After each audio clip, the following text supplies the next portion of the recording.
Greetings and welcome back to the Old Ways Rising Farm YouTube channel. Today I wanted to take just a couple of quick minutes and talk about stacking function in a structural element of the homestead. This is a windrow that we planted in order to protect our driveway from drifting. Currently the camera is pointed south, so the wind is coming from my right, from the west.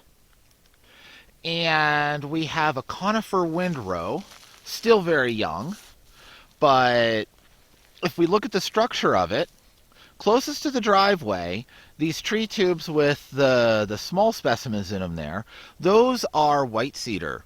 White cedar is a very nice tree. It will make a very dense wall of foliage and is very good protection, but it's not as wind tolerant as some of the other species in here, so it goes on the leeward edge of the break.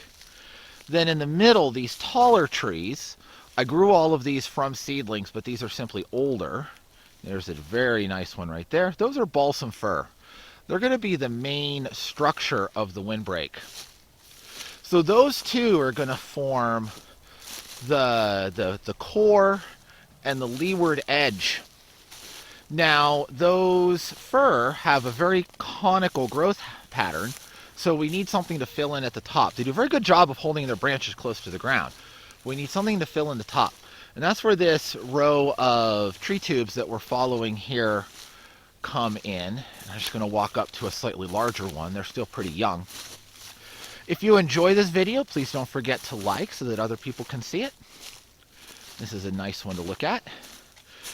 These are Korean nut pine. This is a pine nut bearing pine. So this is where the stacking function starts. We're adding food into the windbreak. I could plant any pine here, but I chose one that also produces food. And to increase diversity, any of these that have not made it, you can see this is a fir that the deer really beat up. It's coming back, it will make it, but it's pretty beat up by the deer.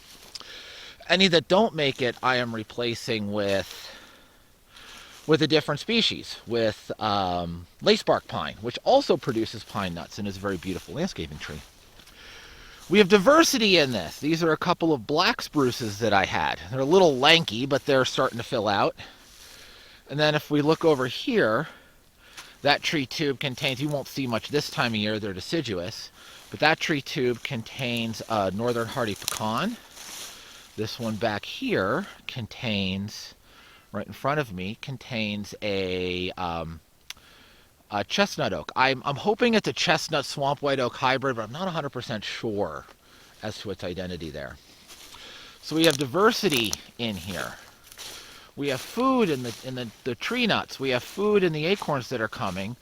And then up at the edge, we have those three tubes right ahead of me. The edge of our property, those are apples. So we're stacking more food into that here.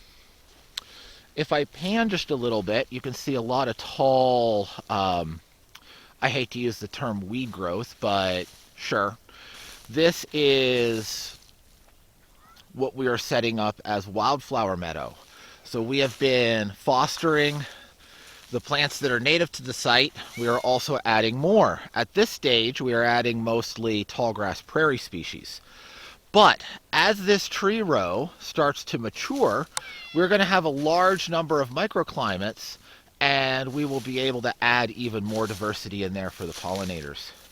So I hope that you will subscribe to the channel and ring the notification bell so that you can see updates, and watch this tree line grow as we will continue to work with it and build it and add more species.